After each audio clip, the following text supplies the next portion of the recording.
Welcome to Uma's vlog. நம்ம பார்க்க போகிற ரெசிபி வந்து சாம்பார் சாதம். வாங்க வீடியோக்குள்ள போகலாம். ஒரு கடாய் வச்சுருக்கேன். அதில் வந்து கொஞ்சம் எண்ணெய் ஊற்றிக்கிறேன்.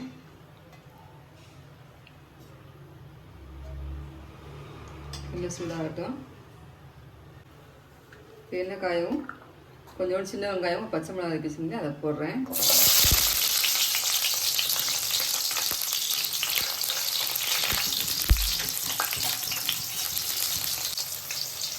நான் மூணு தக்காளி வந்து கட் பண்ணி வச்சுருந்தேன், அதை போடுறேன். இப்போ மீடியம் சைஸ் வச்சுருந்தேன்.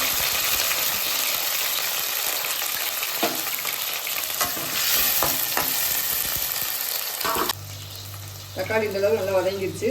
என்கிட்ட இருந்த காயில் வந்து நான் கட் பண்ணி வச்சுருக்கேன், அதை சேர்த்துக்கிறேன். கத்திரிக்காய், முருங்கைக்காய், கேரட், பீன்ஸு எந்த காய்னாலும் போட்டுக்கலாம். உடற்ற காயில் போட்டுக்கோங்க.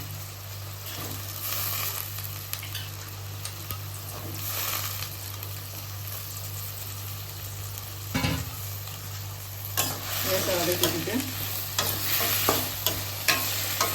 ஒரு மசாலா பொடியை அரைச்சி வச்சு சேர்த்துல போடுறேன். காய் இந்தளவு வதங்கிடுச்சு. இப்போ ஒவ்வொரு பொடியாக போட்டுக்கலாம். கொஞ்சம் மஞ்சள் பொடி போட்டுக்கிறேன். அதுக்கடுத்து வத்தப்பொடி காரத்தக்கெல்லாம் போட்டுக்கோங்க. கொஞ்சோண்டு மல்லித்தூள்,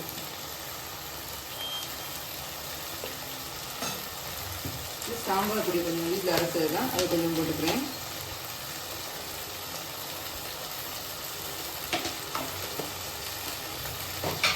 நல்லா கிண்டி விட்டுக்கணும்.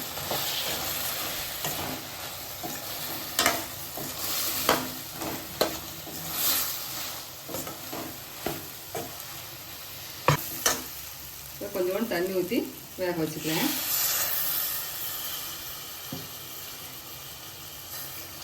காய்கறி வேகட்டும். உப்பு போட்டுக்கலாம். காய் இந்த அளவுக்கு வெந்துருச்சு. இந்த காய்க்கு தக்கன உப்பு போடுறேன். இந்த காய்க்கு மட்டும்தான் இப்போ உப்பு போடுறேன். உப்பு போட்டு கிண்டி விட்டுட்டு புளி வந்து ஒரு லெமன் சைஸில் வந்து ஊற வச்சுருந்தேன். அதை வந்து அரிசி கழுவுன தண்ணியை வந்து ஊற்றி வச்சுருக்கேன். அதை கரைச்சி இப்போ ஊற்றிக்கலாம்.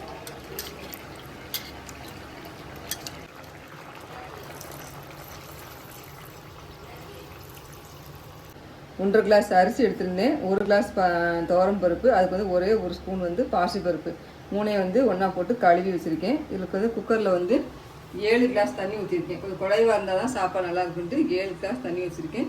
இப்போ நான் கழுவி வச்சுருந்த பருப்பு அரிசி அதை வந்து அதில் போட்டுக்கிறேன்.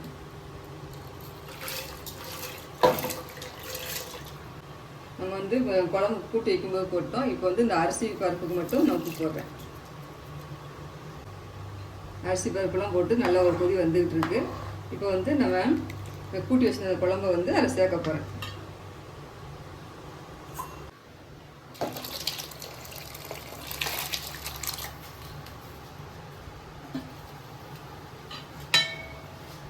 லைட்டாக கலக்கி விட்டுட்டு உப்பு புளிப்பெல்லாம் இருக்கான்னு செக் பண்ணிக்கோங்க. நான் வந்து எனக்கு முருங்கைக்கீரை கிடச்சிச்சு. நான் முருங்கைக்கீரை வந்து ஒரு கைப்பிடி வந்து சேர்க்குறேன். போட்டால் ரொம்ப டேஸ்ட்டாக இருக்கும். முருங்கைக்கீரை வதக்கன்னு தேவையில்லை. இப்படி கொதி வரும்போது மேலாப்பில் போட்டு விடுங்க.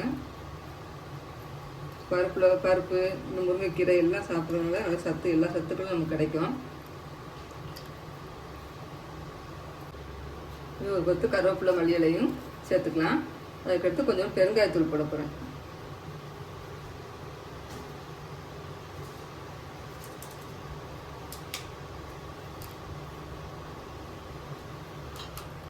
இப்போ ஃப்ரெஷ்ஷாக நெய் ஊற்றினேன், அதில் கொஞ்சோண்டு ஊற்றிக்கிறேன்.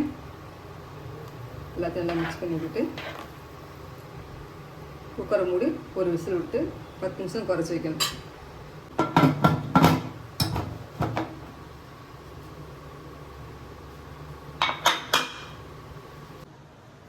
ஒரு விசில் விட்டு 10 நிமிஷம் ஆயிடுச்சு. வெயிட் ஆறிடுச்சு. இப்போ ஓப்பன் பண்ணி பார்க்கலாம்.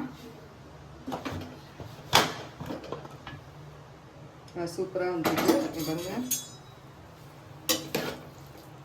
நல்லா குழைவாக வந்திருக்கு. நல்ல கரண்டியால் நல்ல மசிச்சு விட்டுக்கலாம். இதுக்கு ஒரு தாளிப்பு போட போகிறேன். இப்போ வடச்சட்டை எண்ணெய் ஊற்றி வச்சுருக்கேன். நான் என்கிட்ட வெங்காயம் மிளகா இருந்துச்சு, அதை போட்டு தாளிக்கிறேன். இல்லாட்ட பொடியாக கட் பண்ண வெங்காயத்தை போட்டு கருவேப்பிலை போட்டு எப்பயும் போல தாளிப்போங்க. இந்த வெங்காயம் வந்து வீட்டிலே தான் செஞ்சோம். சூப்பராக வாடை கம்மன்னு வருது. லேசாக பொன்முறாகவும் இப்போ அடுப்பு ஆஃப் பண்ணிவிட்டு இதில் தாளித்து கொட்டிக்கலாம்.